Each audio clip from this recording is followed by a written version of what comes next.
আজকের ফটোশপ টিউটোরিয়ালে আমরা শিখব এরকম কোনো ছবিকে যদি পিএনজি অথবা ব্যাকগ্রাউন্ড পরিবর্তন করতে চাই তাহলে কিভাবে করতে হবে, আর এটার জন্য যে শর্টকাট পদ্ধতিতে সেটা আমি আপনাদেরকে আজকে দেখাবো।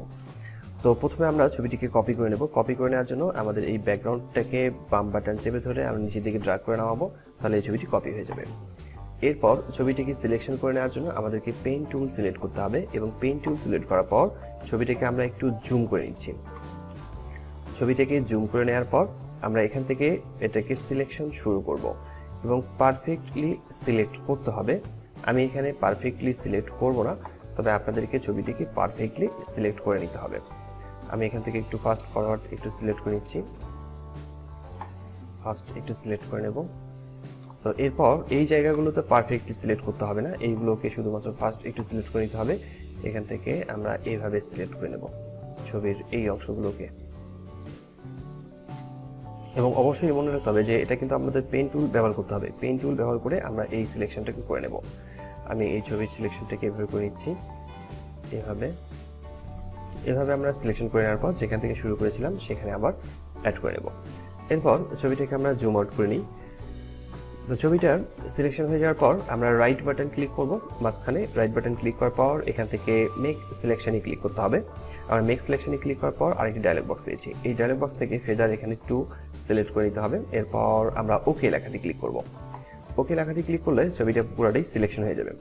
এই ছবি সিলেকশন হয়ে যাওয়ার পর আমরা অবশ্যই এখান থেকে কুইক সিলেকশন টুলবারে ক্লিক করব। কুইক সিলেকশন টুলে ক্লিক করছি। কুইক সিলেকশন টুলে ক্লিক করার পর উপরের দিকে রিফাইন এজ লেখাটি ক্লিক করব।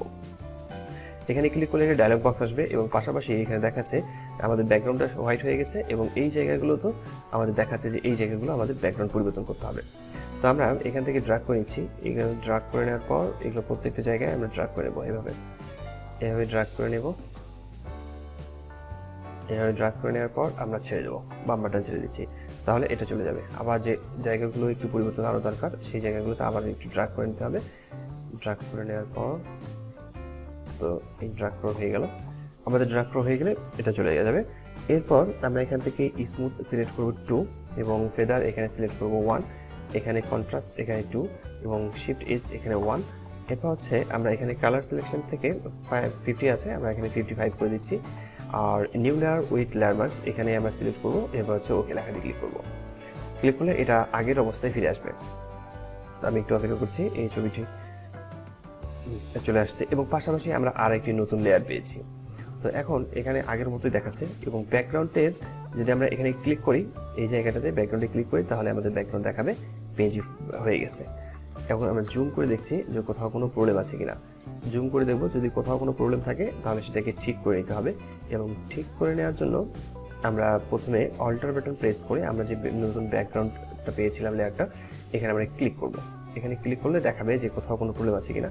যদি কোথাও কোনো প্রবলেম থাকে তাহলে অবশ্যই আমাদেরকে ব্রাশ টুল সিলেক্ট করতে হবে। ব্রাশ টুল সিলেক্ট করার পর এখানে মুভ থেকে আমরা ওভারলি সিলেক্ট করে নেব। এরপর এটাকে অপাসিটি 100 থাকবে এবং ফ্লো এখান থেকে 20 থেকে 30-র মধ্যে থাকতে হবে। আমি এখানে 20 থেকে 30-র মধ্যে এখানে রাখছি। এরপর এখান থেকে যেখানে যেখানে প্রবলেম থাকবে সেখানে এখানে ক্লিক করে নিতে হবে, একটু ড্র্যাগ করে নিতে হবে। তো এখানে তেমন কোনো প্রবলেম ধরা পড়ছে না। তো এভাবে করে নেওয়ার পর আবার আমরা ব্যাকগ্রাউন্ড লেয়ারে ক্লিক করব। তো এইভাবেই মূলত ব্যাকগ্রাউন্ড পরিবর্তন করা যাবে। আবার এই ফরম্যাটটাকে আমরা যে কোনো ফরম্যাটে সেভ করতে পারবো, পিএনজি ফরম্যাটে অথবা যে কোনো ফরম্যাটে সেভ করা যাবে। তো এই পর্যন্ত থাকলো আজকের টিউটোরিয়ালটি, এবং আপনাদের যদি টিউটোরিয়ালটি ভালো লেগে থাকে তাহলে কমেন্টস করে জানাবেন।